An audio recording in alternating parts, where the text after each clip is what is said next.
ഇടിയും മിന്നലുമുള്ള ഒരു രാത്രി. സമയം അർദ്ധരാത്രി കഴിഞ്ഞിരിക്കുന്നു. നഗരത്തിലെ വിജനമായ ഒരു റോഡിലൂടെ മഴയെ വകവയ്ക്കാതെ ഒരു പെൺകുട്ടി പ്രാണഭയത്തോടെ ഓടുകയാണ്. അവളുടെ പേര് ഗൗരി. കാലിലെ ചെരുപ്പ് എവിടെയോ നഷ്ടപ്പെട്ടിരിക്കുന്നു. അവളുടെ പിന്നാലെ 4-5 പേർ അസഭ്യം പറഞ്ഞുകൊണ്ട് ഓടി വരുന്നുണ്ട്.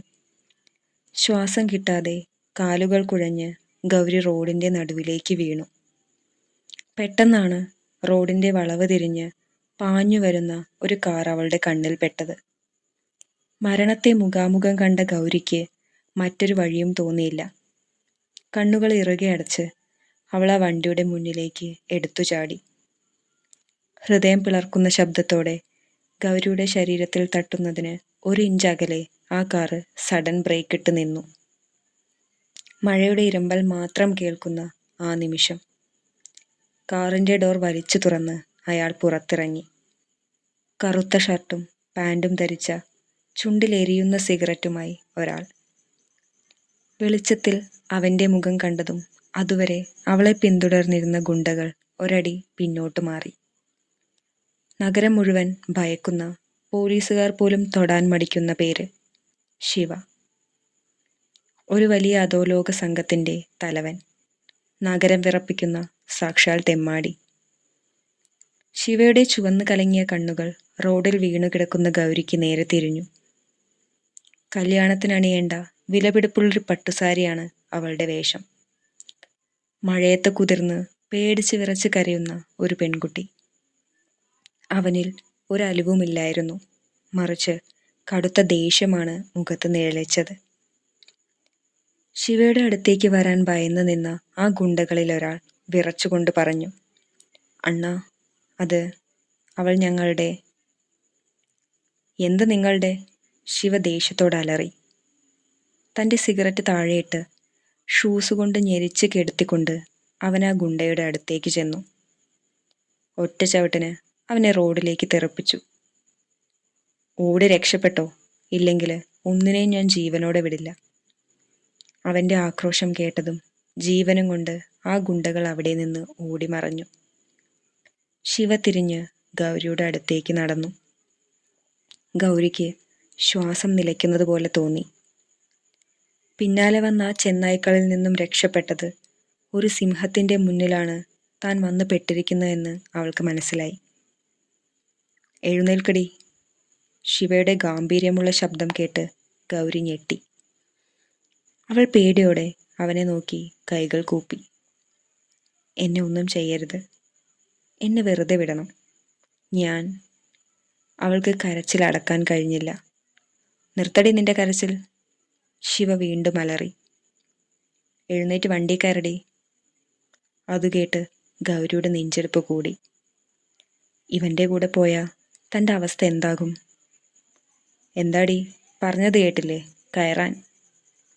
ശിവ തൻ്റെ ബെൽറ്റിൽ തിരുകിയ തോക്കിലേക്ക് കൈവച്ചതും ഗൗരി പേടിച്ച് വേഗം എഴുന്നേറ്റ് കാറിൻ്റെ പിൻസീറ്റിലേക്ക് കയറി. കാർ മുന്നോട്ടെടുത്തു. നഗരത്തിലെ പേരെടുത്തൊരു റൗഡിയുടെ വണ്ടിയിൽ സ്വന്തം കാമുകനാൽ ചതിക്കപ്പെട്ടൊരു പാവം പെൺകുട്ടി. അവർ എങ്ങോട്ടാണ് പോകുന്നതെന്ന് അവൾക്കറിയില്ലായിരുന്നു. കാറിൻ്റെ AC-യുടെ തണുപ്പിലും ഗൗരി ഭയം കൊണ്ട് വിറയ്ക്കുകയായിരുന്നു. അവളുടെ തേങ്ങലുകൾ കാറിനുള്ളിലെ നിശബ്ദതയെ കീറി മുറിച്ചുകൊണ്ടിരുന്നു. മുൻസീറ്റിലിരുന്ന് വണ്ടിയോടിക്കുന്ന ശിവയുടെ മുഖത്ത് കടുത്ത അനിഷ്ടം പ്രകടമായിരുന്നു. അവൻ മിററിലൂടെ അവളെ ഇടയ്ക്കിടെ രൂക്ഷമായി നോക്കുന്നുണ്ടായിരുന്നു. പെട്ടെന്ന് കാർ വലിയൊരു ശബ്ദത്തോടെ സഡൻ ബ്രേക്ക് ഇട്ട് നിന്നു. ഗൗരി മുന്നോട്ട് ആഞ്ഞുപോയി. ശിവ പെട്ടെന്ന് പിൻസീറ്റിലേക്ക് തിരിഞ്ഞു. അവൻ്റെ കണ്ണുകളിൽ തീ പാറുന്നുണ്ടായിരുന്നു. "നിർത്തടി നിന്റെ മോങ്ങൽ." അവൻ്റെ ശബ്ദം ഒരലർച്ചയായിരുന്നു. "ഒരൊറ്റ ശബ്ദം പുറത്തു വന്നാ നിന്നെ ഞാൻ റോഡിലേക്ക് വലിച്ചെറിയും, കേട്ടോടി." ഗൗരി പേടിച്ച് വായ പൊത്തിപ്പിടിച്ചു. കണ്ണുനീർ ധാരധാരയായി ഒഴുകുന്നുണ്ടായിരുന്നു. പക്ഷേ അവൾ ഒച്ച ഉണ്ടാക്കാതിരിക്കാൻ കിണഞ്ഞു ശ്രമിച്ചു. ശിവ വെറുമൊരു ഗുണ്ടയല്ല, കൊലപാതകം പോലും ചെയ്യാൻ മടിക്കാത്തവനാണെന്ന് അവൻ്റെ ഒറ്റ നോട്ടത്തിൽ നിന്ന് അവൾക്ക് മനസ്സിലായി. അവൾ ശ്വാസം വിടാൻ പോലും ഭയന്നു. കുറച്ചു കഴിഞ്ഞപ്പോൾ വലിയൊരു ഇരുമ്പ് ഗേറ്റ് കടന്ന് ഒരു പഴയ ഇരുണ്ട ബംഗ്ലാവിൻ്റെ മുറ്റത്ത് കാറ് നിന്നു. ചുറ്റും ഭീകരന്മാരായ കുറെ ആളുകൾ കാവൽ നിൽപ്പുണ്ട്. ശിവയുടെ താവളമാണത്. ഇറങ്ങടി, ഡോറ് തുറന്ന് ശിവ ആക്രോശിച്ചു. പേടിച്ചു വിറച്ച് ഗൗരി പുറത്തിറങ്ങി. അവിടെ നിന്നവർ അവളെ ഒരു വല്ലാത്ത നോട്ടം നോക്കി. പാതിരാത്രിയിൽ തങ്ങളുടെ ബോസ് ഒരു പെൺകുട്ടിയെയും കൊണ്ടുവന്നതിൻ്റെ അമ്പരപ്പ് അവർക്കുണ്ടായിരുന്നു. ശിവ ഗൗരിയെയും കൂട്ടി ബംഗ്ലാവിനകത്തേക്ക് കയറി. മുകളിലത്തെ നിലയിലുള്ള പഴയൊരു മുറിയുടെ വാതിൽ അവൻ ചവിട്ടി തുറന്നു. ഇതിനകത്ത് കിടന്നു. എങ്ങോട്ടെങ്കിലും ഓടിപ്പോകാൻ നോക്കിയാ എൻ്റെ പിള്ളേര് നിന്റെ കാല് വെട്ടും, മനസ്സിലായോ? ഗൗരിയുടെ മറുപടിക്ക് പോലും കാത്തു നിൽക്കാതെ ശിവ വാതിലടച്ചു പോയി. മുറിക്കകത്താകെ ഇരുട്ടായിരുന്നു. തറയിലിരുന്ന് ഗൗരി വീണ്ടും പൊട്ടിക്കരഞ്ഞു. സ്വന്തം കാമുകൻ ചതിച്ചു. പണവും സ്വർണവും പോയി. ഇപ്പോൾ ഒരു വലിയ ഗുണ്ടയുടെ താവളത്തിൽ. നാളെ തൻ്റെ അവസ്ഥ എന്താകും? സ്വന്തം വീട്ടുകാർ ഇപ്പോൾ തന്നെ അന്വേഷിച്ചു തുടങ്ങി കാണും. എന്ത് ചെയ്യണമെന്നറിയാതെ ആ തണുത്ത തറയിൽ കിടന്ന് അവൾ കരഞ്ഞ് തളർന്നുറങ്ങിപ്പോയി. പിറ്റേന്ന് രാവിലെ വാതിൽ തുറക്കുന്ന ശബ്ദം കേട്ടാണ് ഗൗരി ഉണർന്നത്. വാതിൽക്കൽ ശിവ നിൽപ്പുണ്ട്. ഇന്നലത്തെ അതേ പരുക്കൻ ഭാവം. എഴുന്നേൽക്കടി, നിന്റെ വീടെവിടെയാ? അവൻ ചോദിച്ചു. ഗൗരിക്ക് എന്ത് പറയണമെന്നറിയില്ലായിരുന്നു. വീട്ടിലേക്ക് തിരിച്ചു പോകാൻ കഴിയില്ല. അവൾ വീണ്ടും വിതുമ്പാൻ തുടങ്ങി. ഓ, വീണ്ടും തുടങ്ങിയോ നിന്റെ ഈ കരച്ചിൽ? എന്നെക്കൊണ്ട് വെറുതെ ഒന്നും പറയിപ്പിക്കരുത്. എങ്ങോട്ടാ പോകണ്ടെന്ന് പറഞ്ഞാൽ അവിടെ കൊണ്ടാക്കാം. അവൻ ദേഷ്യത്തോടെ അലറി. എനിക്ക് വീട്ടിൽ പോകാൻ കഴിയില്ല, ഗൗരി വിറച്ചുകൊണ്ട് പറഞ്ഞു. പിന്നെ നിന്നെ ഞാൻ എൻ്റെ തലയിൽ വെച്ചുകൊണ്ടിരിക്കണോ? എന്തിനാടി നീ പാതിരാത്രിക്ക് കല്യാണ സാരി ഉടുത്ത് ഇറങ്ങി ഓടിയത്? ഗൗരി നടന്ന കാര്യങ്ങളെല്ലാം പേടിയോട് അവനോട് പറഞ്ഞു. നാളെ നടക്കേണ്ടിയിരുന്ന തൻ്റെ കല്യാണം ഒഴിവാക്കാൻ താൻ ജീവന തുല്യം സ്നേഹിച്ച രാഹുലിൻ്റെ കൂടെ ഒളിച്ചോടി വന്നതാണ് അവൾ. അവനൊപ്പം ജീവിക്കാൻ സ്വന്തം വീട്ടിലെ സ്വർണവും പണവുമെല്ലാം അവൾ എടുത്തിരുന്നു. എന്നാൽ രാഹുൽ അവളെ ചതിച്ച് പണവും സ്വർണവും കൊണ്ടുപോയി. ഇതു കേട്ടപ്പോൾ ശിവയുടെ മുഖത്ത് ഒരു പുച്ഛം നിറഞ്ഞ ചിരി വന്നു. അവൻ്റെ കൂടെ ഒളിച്ചോടാൻ നിനക്ക് നല്ല ധൈര്യം ഉണ്ടായിരുന്നല്ലോ. എന്നിട്ടിപ്പോൾ അവൻ തേച്ചപ്പോൾ എൻ്റെ വണ്ടിയുടെ മുമ്പിൽ വന്ന് ചാടിയേക്കുന്നു. രാഹുൽ എന്നല്ല അവൻ്റെ പേര്. അവനെ ഞാൻ തപ്പിയെടുത്തോളാം. പക്ഷേ നീ ഇവിടെ നിൽക്കാൻ പാടില്ല. ഇറങ്ങി വാടി താഴേക്ക്. അവൻ അവളുടെ കൈക്ക് പിടിച്ച് പരുക്കനായി വലിച്ച് താഴേക്ക് കൊണ്ടുപോയി. അവൾ വേദന കൊണ്ട് പുളഞ്ഞു. എന്നാൽ താഴെ എത്തിയ ശിവ കണ്ടത് തൻ്റെ വലങ്കൈയായ മുരുകൻ കിതച്ചുകൊണ്ട് ഓടി വരുന്നതാണ്. അണ്ണാ, വലിയൊരു പ്രശ്നമുണ്ട്, മുരുകൻ പരിഭ്രമത്തോടെ പറഞ്ഞു. എന്താടാ? ശിവ നെറ്റി ചുളിച്ചു. ഈ കൊച്ചിനെ ഇന്നലെ രാത്രി ചതിച്ചു എന്ന് പറഞ്ഞില്ലേ ആ രാഹുല്? അവൻ ചില്ലറക്കാരനല്ലണ്ണ. നമ്മളുടെ ബദ്ധശത്രുവായ ഭദ്രൻ്റെ സ്വന്തം അനിയനാണവൻ. നമ്മളെ കൊടുക്കാൻ ഭദ്രൻ ഇട്ടുതന്ന ഇരയാണ് ഇവളെന്ന് എനിക്കൊരു സംശയം. ഇത് കേട്ടതും ശിവ ഗൗരിയെ രൂക്ഷമായൊന്ന് നോക്കി. അവൻ്റെ കണ്ണുകൾ കോപം കൊണ്ട് ചുവന്നു. തന്നെ ചതിക്കാൻ വന്നവളാണ് ഇവളെന്ന് അവൻ സംശയിച്ചു. ഗൗരിക്ക് തൻ്റെ ജീവൻ പോയെന്ന് തോന്നിപ്പോയി. ശിവയുടെ ആ നോട്ടം കണ്ട് അവൾ ഭയന്ന് ഒരടി പിന്നോട്ട് മാറി. ഭദ്രൻ്റെ അനിയനോ? ശിവയുടെ ശബ്ദം ഒരു ഗർജനൻ പോലെ ആ മുറ്റത്ത് മുഴങ്ങി. അവൻ ഗൗരിയെ രൂക്ഷമായി ഒന്ന് നോക്കി. അവൻ്റെ കണ്ണുകൾ കോപം കൊണ്ട് ചുവന്നിരുന്നു. തന്നെ ചതിക്കാൻ വന്നവളാണ് ഇവൾ. ശിവയുടെ മനസ്സിൽ സംശയം പുകഞ്ഞു. അവൻ ഒറ്റക്കുതിപ്പിന് ഗൗരിയുടെ അടുത്തേക്ക് പാഞ്ഞെടുത്തു. അവളുടെ കൈത്തണ്ടിയിൽ അവൻ ഇറുക്കി പിടിച്ചു. വേദന കൊണ്ട് അവൾ പുളഞ്ഞുപോയി. സത്യം പറയടി, അവൻ അലറി. ആ ഭദ്രൻ നിന്നെ ഇങ്ങോട്ട് പറഞ്ഞയച്ചതാണോ? എന്നെ തീർക്കാൻ അവനിട്ട ചൂണ്ടയാണോ നീ? സത്യം പറഞ്ഞില്ലെങ്കിൽ നിന്നെ ഞാൻ ഇവിടെ ഇട്ട് വെട്ടി നുറുക്കും. ഗൗരിക്ക് ശ്വാസം കിട്ടുന്നുണ്ടായിരുന്നില്ല. ഭയം കൊണ്ട് അവളുടെ തൊണ്ട വരണ്ടു. അല്ല, സത്യമായിട്ടും അല്ല, അവൾ കിതച്ചുകൊണ്ട് പറഞ്ഞു. എനിക്ക് ആരെയും അറിയില്ല. രാഹുലിൻ്റെ ചേട്ടനാണ് ഈ പറയുന്ന ഭദ്രൻ എന്ന് പോലും എനിക്കറിയില്ലായിരുന്നു. എന്നെ വിശ്വസിക്കണം, ഞാൻ സത്യമാ പറയുന്നത്. അവളുടെ കണ്ണുകളിൽ നിന്നും കണ്ണുനീർ ധാരധാരയായി ഒഴുകി. അവളുടെ ആ നിൽപ്പ് കണ്ടിട്ട് അവൾ നുണ പറയുകയാണെന്ന് ശിവയ്ക്ക് തോന്നിയില്ല. എങ്കിലും അധോലോകത്ത് ആരെയും പെട്ടെന്ന് വിശ്വസിക്കാൻ പാടില്ലെന്ന് അവനറിയാമായിരുന്നു. അവൻ അവളുടെ കൈ വിട്ടു. ഗൗരി തറയിലേക്ക് ഊർന്നു വീണു. അണ്ണാ, മുരുകൻ പതുക്കെ ശിവയുടെ അടുത്തേക്ക് വന്ന് പറഞ്ഞു. ഇവൾ പറയുന്നത് സത്യമാണെന്ന് തോന്നുന്നു. ഇവളുടെ പേടിയും കരച്ചിലും കണ്ടിട്ട് അഭിനയമാണെന്ന് എനിക്ക് തോന്നുന്നില്ല. ആ രാഹുല് ഇവളെ ശരിക്കും ചതിച്ചതാണ്. ശിവ താടിക്ക് കൈ കൊടുത്തുകൊണ്ട് ആലോചനയിൽ മുഴുകി. ഭദ്രൻ തൻ്റെ ബദ്ധശത്രുവാണ്. കഴിഞ്ഞ മാസം തൻ്റെ 2 പിള്ളേരെ ഭദ്രൻ്റെ ഗുണ്ടകൾ വെട്ടിയതാണ്. അതിനുള്ള പക ശിവയുടെ മനസ്സിൽ കെടാതെ കിടപ്പുണ്ട്. ഇപ്പോൾ ഭദ്രൻ്റെ സ്വന്തം അനിയൻ ഒരു പെൺകുട്ടിയെ ചതിച്ച് പണവും സ്വർണവുമായി മുങ്ങിയിരിക്കുന്നു. ആ പെൺകുട്ടി തൻ്റെ കയ്യിലും. ശിവയുടെ ചുണ്ടിൽ ക്രൂരമായൊരു പുഞ്ചിരി വിടർന്നു. മുരുക, ശിവ അവനെ നോക്കി പറഞ്ഞു.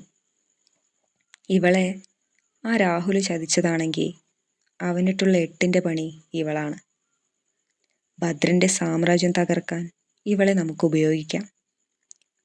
തൻ്റെ അനിയൻ ചെയ്ത ഈ നാറിയ പണി ഭദ്രൻ അറിഞ്ഞ അവന് പിന്നെ ഈ നഗരത്തിൽ തലയുയർത്തി നടക്കാൻ കഴിയില്ല. പിന്നെ ശിവ തറയിൽ വീണ് കിടക്കുന്ന ഗൗരിയെ നോക്കി.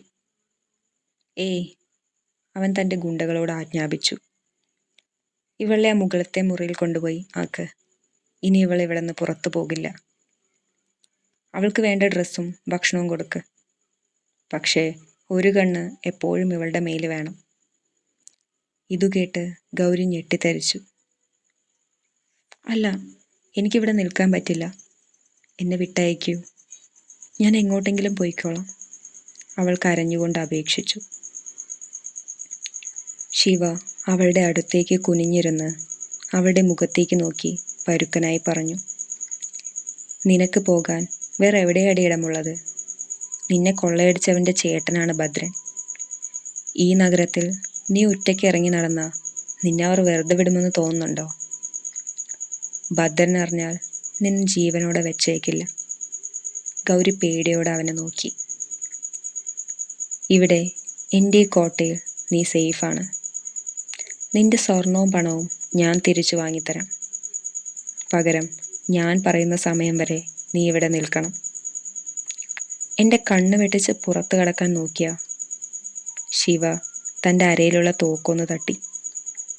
പിന്നെ നിന്റെ ശവം മാത്രമേ ഈ ഗേറ്റ് കടക്കൂ. കൊണ്ടുപോയവളെ. ഗുണ്ടകൾ വന്ന് ഗൗരിയെ ബലമായി പിടിച്ച് മുകളിലത്തെ മുറിയിലേക്ക് കൊണ്ടുപോയി. ഒരു വലിയ അധോലോക നായകൻ്റെ തടവുകാരിയായി, എന്നാൽ അയാളുടെ സംരക്ഷണത്തിൽ അവൾ അവിടെ ജീവിക്കാൻ തുടങ്ങുകയാണ്. തൻ്റെ ജീവിതം ഇനി എന്താകുമെന്നറിയാതെ ആ മുറിയിലെ ജനാലയിലൂടെ അവൾ പുറത്തേക്ക് നോക്കി നിന്നു. താഴെ മുറ്റത്ത് രാഹുലിനെയും ഭദ്രനെയും തീർക്കാൻ ശിവ പദ്ധതികൾ മെനയുകയായിരുന്നു. ഗൗരിയിലൂടെ ഒരു വലിയ പ്രതികാരം. ഗൗരി ആ ഇരുണ്ട മുറിയിൽ ഭയത്തോടെ കഴിഞ്ഞുകൂടി. രാവിലത്തെ ഭക്ഷണം അവൾക്ക് മുറിയിൽ കൊണ്ടുവന്ന് കൊടുത്തിരുന്നെങ്കിലും ഒരു തുള്ളി വെള്ളം പോലും അവൾക്ക് ഇറങ്ങിയില്ല. ഉച്ചയായപ്പോൾ സഹിക്കാൻ കഴിയാത്ത ദാഹം കാരണം അവൾ പതുക്കെ മുറിയുടെ വാതിൽ തുറന്ന് പുറത്തേക്കിറങ്ങി. താഴെ ഹാളിൽ നിന്നും വലിയ ബഹളങ്ങൾ കേൾക്കാം. കോണിപ്പടികളുടെ അരികിൽ മറഞ്ഞു നിന്ന് അവൾ താഴേക്ക് നോക്കി. അവിടെ നടക്കുന്ന കാഴ്ച കണ്ട് അവളുടെ ശ്വാസം നിലച്ചുപോയി. രക്തത്തിൽ കുളിച്ചു നിൽക്കുന്ന ഒരാളെ ശിവയുടെ ഗുണ്ടകൾ നിലത്തിട്ട് ക്രൂരമായി മർദ്ദിക്കുകയാണ്. ശിവ അവിടെ ഒരു കസേരയിൽ കാലിന്മേൽ കാലും കയറ്റിവെച്ച് വളരെ കൂളായി സിഗരറ്റ് വലിച്ചിരിപ്പുണ്ട്. ആ മനുഷ്യന്റെ നിലവിളി കേട്ടിട്ടും അവന്റെ മുഖത്ത് യാതൊരു ഭാവവ്യത്യാസവുമില്ല. അണ്ണ, എന്നെ കൊല്ലരുതേ. ഞാൻ സത്യമായിട്ടും ഭദ്രന്റെ പണം വാങ്ങിയിട്ടില്ല.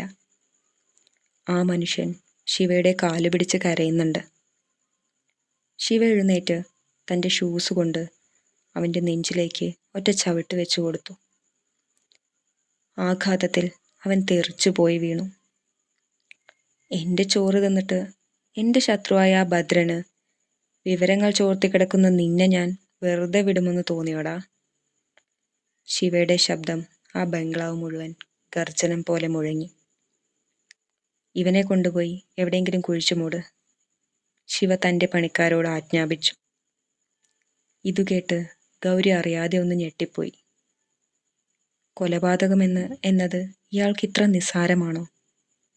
ഭയത്താൽ അവൾ രണ്ടടി പിന്നോട്ട് വെച്ചതും അവളുടെ കൈതട്ടി അവിടെ ഇരുന്നൊരു വലിയ ഫ്ലവർ വേസ് താഴേക്ക് വീണ് പൊട്ടി. ആ വലിയ ശബ്ദം കേട്ട് ശിവയും മറ്റു ഗുണ്ടകളും പെട്ടെന്ന് മുകളിലേക്ക് നോക്കി. കോണിപ്പടികൾക്ക് മുകളിൽ ഭയന്ന് വിറച്ച് നിൽക്കുന്ന ഗൗരിയെയാണ് അവർ കണ്ടത്. ശിവയുടെ കണ്ണുകളിൽ തീ പാറുന്നുണ്ടായിരുന്നു. തൻ്റെ സാമ്രാജ്യത്തിൽ താൻ പറയുന്നതല്ലാതെ മറ്റൊന്നും സംഭവിക്കാൻ പാടില്ലെന്ന വാശിയുള്ളവനാണവൻ. അവൻ കോണിപ്പടികൾ കയറി അവളുടെ അടുത്തേക്ക് പാഞ്ഞു വന്നു. അവൻ്റെ മുഖത്തെ രൗദ്രഭാവം കണ്ട് ഗൗരി പിന്നോട്ട് മാറി ഭിത്തിയോട് ചേർന്ന് നിന്നുപോയി. ആരോട് ചോദിച്ചിട്ടാടി നീ വാതിൽപ്പടി കടന്ന് പുറത്തിറങ്ങിയത്? അവൻ അവളുടെ മുഖത്തേക്ക് നോക്കി അലറി. എനിക്ക് ദാഹിച്ചിട്ട്. അവൾക്ക് വാക്കുകൾ പൂർത്തിയാക്കാൻ കഴിഞ്ഞില്ല. തൊണ്ട വരണ്ടുണങ്ങിയിരുന്നു. ശിവ ദേഷ്യത്തോടെ ഭിത്തിയിലേക്ക് ആഞ്ഞടിച്ചു. ഗൗരിയുടെ മുഖത്തിന് തൊട്ടടുത്താണ് അവൻ്റെ മുഷ്ടി ചെന്നടുപ്പിച്ചത്. അവൾ പേടിച്ച് കണ്ണുകൾ ഇറുകെ അടച്ചുപോയി. ഇവിടെ നിനക്ക് തോന്നുമ്പോഴൊക്കെ പുറത്തിറങ്ങി നടക്കാൻ ഇത് സത്രമൊന്നുമല്ല, അവൻ അവളുടെ നേരെ വിരൽ ചൂണ്ടി പറഞ്ഞു. ഞാൻ പറയുന്നവരെ ഇവിടെ നിനക്ക് ജീവനുള്ളൂ. കയറി കിടക്കടയകത്ത്. ഇനി എൻ്റെ അനുവാദമില്ലാതെ നീ മുറിയിൽ നിന്ന് പുറത്തിറങ്ങിയ നിന്റെ 2 കാലും ഞാൻ തല്ലോടിക്കും. അവൻ അവളെ പിടിച്ച് മുറിക്കകത്തേക്ക് തള്ളിയിട്ടു. നിലത്തേക്ക് വീണ ഗൗരിയുടെ മുഖത്ത് പോലും നോക്കാതെ ശിവ വാതിലടച്ചു. പുറത്തു നിന്നും പൂട്ടി. ഗൗരി ആ തണുത്ത തറയിൽ കിടന്ന് പൊട്ടിക്കരഞ്ഞു. ഈ കാട്ടാളൻ്റെ കയ്യിൽ നിന്നും തനിക്കിനി ഒരു മോചനമില്ലെന്ന് അവൾക്കുറപ്പായി. എന്നാൽ താഴെ എത്തിയ ശിവയെ കാത്ത് മറ്റൊരു വാർത്തയാണ് അവിടെ ഉണ്ടായിരുന്നത്. ശിവയുടെ വലം കൈയായ മുരുകൻ വളരെ ടെൻഷനോടെ ഫോണുമായി നിൽക്കുന്നു. എന്താടാ? ശിവ ചോദിച്ചു. അണ്ണാ, ആ ഭദ്രൻ്റെ ആളുകൾക്ക് എന്തോ മണം പിടിച്ചിട്ടുണ്ട്. അവൻ്റെ അനിയൻ രാഹുല് പണവുമായി മുങ്ങിയ ആ പെൺകുട്ടി നമ്മുടെ കയ്യിലാണെന്ന് അവന് സംശയമുണ്ട്. ഭദ്രൻ്റെ വണ്ടികൾ നമ്മുടെ താവളം ലക്ഷ്യമാക്കി ഇറങ്ങിയിട്ടുണ്ട്, മുരുകൻ പറഞ്ഞു. ഇതുകേട്ട് ശിവയുടെ മുഖത്ത് ക്രൂരമായ ഒരു പുഞ്ചിരി വീണ്ടും വന്നു. വരട്ടെടാ, അവൻ്റെ സ്വന്തം അനിയനെ വെച്ചുകൊണ്ട് തന്നെ അവൻ്റെ കഥ ഞാനിന്ന് കഴിക്കും. ശിവ തൻ്റെ തോക്കെടുത്ത് അരയിൽ തിരുകി. പെട്ടെന്നാണ് ബംഗ്ലാവിൻ്റെ മുൻവശത്ത് നിന്നും വലിയ വെടിയൊച്ചകൾ കേട്ടത്. ഭദ്രൻ്റെ ഗുണ്ടകൾ കൂട്ടത്തോടെ ആക്രമിക്കാൻ എത്തിയിരിക്കുന്നു. താഴെ വലിയൊരു യുദ്ധം തന്നെ നടക്കുകയാണ്. വാളുകളും ഇരുമ്പു ദണ്ടുകളുമായി അവർ പരസ്പരം ഏറ്റുമുട്ടി. മുകളിലത്തെ മുറിയിൽ ഇതൊക്കെ കേട്ട് ഗൗരി പേടിച്ചു വിറച്ചു. അവൾ ജീവരക്ഷാർത്ഥം കട്ടിലിനടിയിലേക്ക് ഒളിച്ചു. പെട്ടെന്ന് അവളുടെ മുറിയുടെ വാതിൽ വലിയ ശബ്ദത്തോടെ ആരോ ചവിട്ടിപ്പൊളിച്ചു. ഭദ്രന്റെ ഗുണ്ടകളിൽ ഒരുവനായിരുന്നു അത്. കട്ടിലിനടിയിൽ പതുങ്ങിയിരിക്കുന്ന ഗൗരിയെ കണ്ട അവൻ ക്രൂരമായി ചിരിച്ചുകൊണ്ട് അവളുടെ മുടിക്ക് കുത്തിപ്പിടിച്ച് പുറത്തേക്ക് വലിച്ചിഴച്ചു. ഗൗരി പ്രാണവേദനയോടെ നിലവിളിച്ചുപോയി. എന്നാൽ അടുത്ത നിമിഷം സാക്ഷാൽ കാലനെ പോലെ ശിവ ആ വാതിൽക്കലെത്തിയിരുന്നു. ഗൗരിയുടെ മേൽ കൈവച്ച ആ ഗുണ്ടയെ ഒറ്റ കുതിപ്പിന് ശിവ താഴെയിട്ടു. ശിവയുടെ അടിയേറ്റ് ആ ഗുണ്ട ബോധം കെട്ടു വീണു. എന്നാൽ ആ പിടിവലികൾക്കിടയിൽ ഗുണ്ടയുടെ കയ്യിലുണ്ടായിരുന്ന കത്തി ശിവയുടെ വലതു കൈയിൽ ആഴത്തിൽ മുറിവേൽപ്പിച്ചിരുന്നു. ശിവയുടെ കയ്യിൽ നിന്ന് ചോര വാർന്നൊഴുകാൻ തുടങ്ങി. താഴെ ബഹളങ്ങളെല്ലാം അടങ്ങിയിരുന്നു. ഭദ്രന്റെ ആളുകളെ മുഴുവൻ ശിവയുടെ പിള്ളേർ അടിച്ചൊതുക്കി. കിതച്ചുകൊണ്ട് ശിവ ഗൗരിയുടെ കട്ടിലേക്ക് വന്നിരുന്നു. കയ്യിലെ മുറിവിൽ നിന്നും ചോര തുള്ളിയായി താഴേക്ക് വീഴുന്നുണ്ട്. ഗൗരി ഭയത്തോടെ എഴുന്നേറ്റ് നിന്നു. ഇത്രയും നേരം തന്നെ വിരട്ടിയിരുന്ന ആ കാട്ടാളൻ ഇപ്പോൾ സ്വന്തം ജീവൻ പണയം വെച്ചാണ് തന്നെ രക്ഷിച്ചിരിക്കുന്നത്. ആ ചിന്ത ഗൗരിയുടെ ഉള്ളിലെ ഭയം പൂർണ്ണമായും മാറ്റി. അവൾ പതുക്കെ അവൻ്റെ അടുത്തേക്ക് നടന്നു.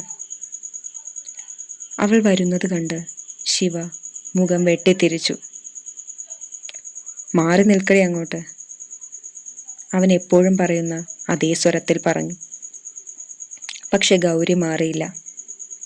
അവൾ തൻ്റെ വിലപിടിപ്പുള്ള ആ പട്ടുസാരിയുടെ തുമ്പ് വലിച്ചു കീറി. എന്നിട്ട് ശിവയുടെ അടുത്തേക്ക് വന്ന് ചോരയൊലിക്കുന്ന അവൻ്റെ കൈ പതുക്കെ പിടിച്ചു. ശിവ അത്ഭുതത്തോടെ അവളെ തന്നെ നോക്കി. അവൾ ആ സാരിത്തുമ്പ് കൊണ്ട് അവൻ്റെ മുറിവിൽ ഇറുക്കിക്കെട്ടി ചോര നിർത്തി. ആ നിമിഷം അവർ തമ്മിൽ ആദ്യമായി കണ്ണുകളൊന്നുടക്കി. തൻ്റെ കൈകളിൽ മുറുകെ പിടിച്ചിരിക്കുന്ന അവളുടെ വിറയ്ക്കുന്ന കൈകളിലേക്ക് ശിവ നോക്കി. ഇത്രയും ക്രൂരമായി പെരുമാറിയിട്ടും തന്നോട് ഇവൾക്ക് എന്താ ഇത്ര കരുണ?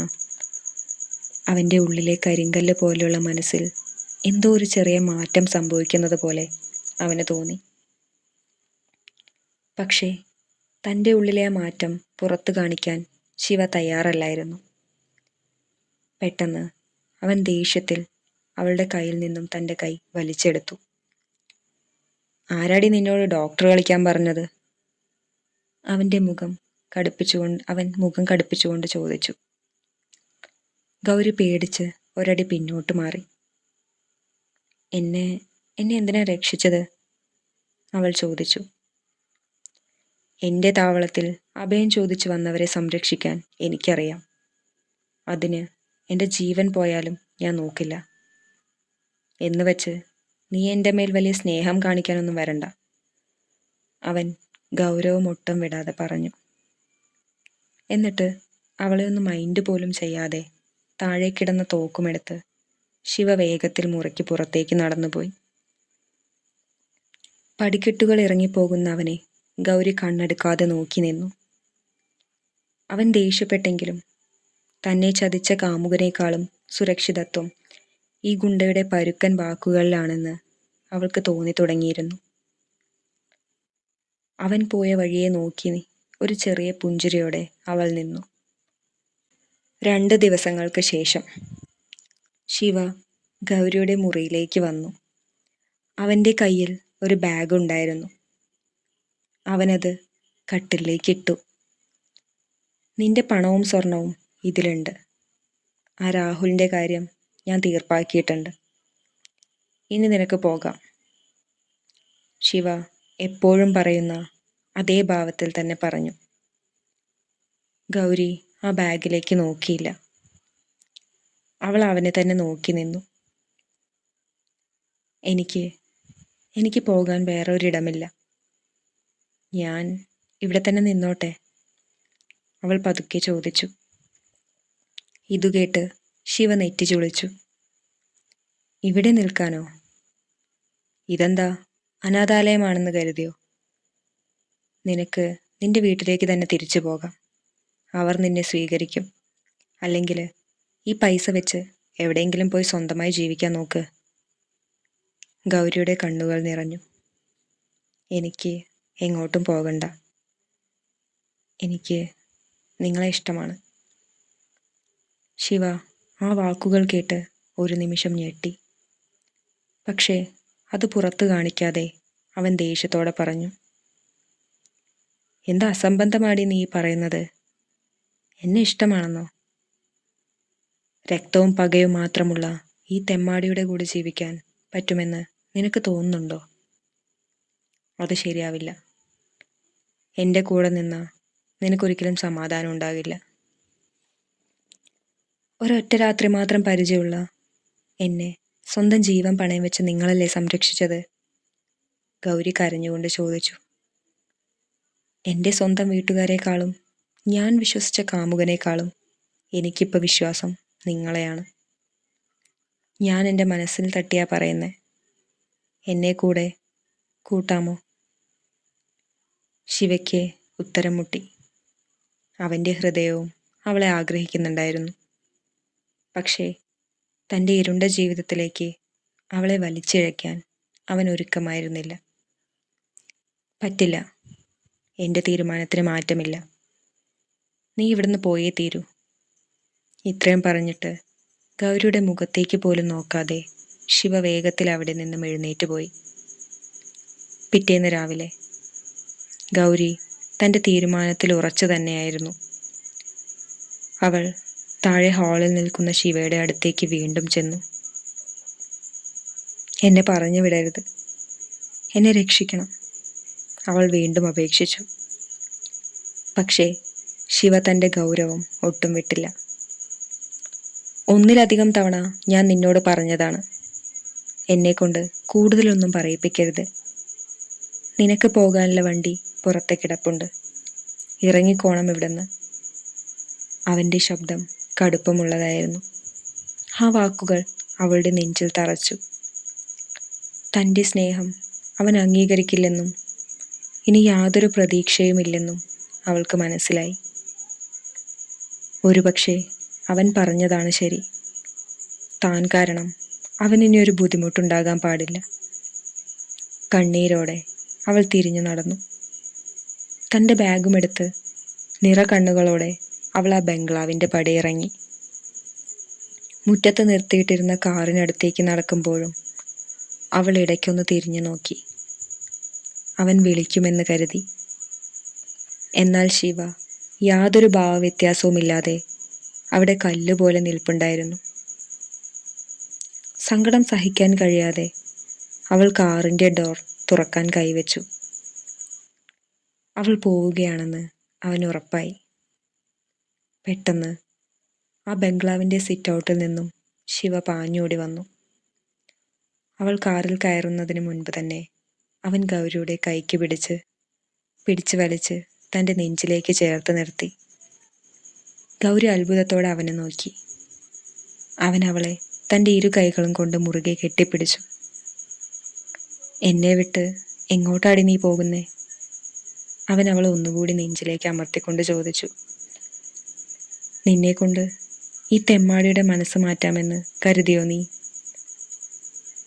എങ്കിൽ നീ ജയിച്ചു. ഇനി ഒരിക്കലും ഞാൻ നിന്നെ എങ്ങോട്ടും വിടില്ല.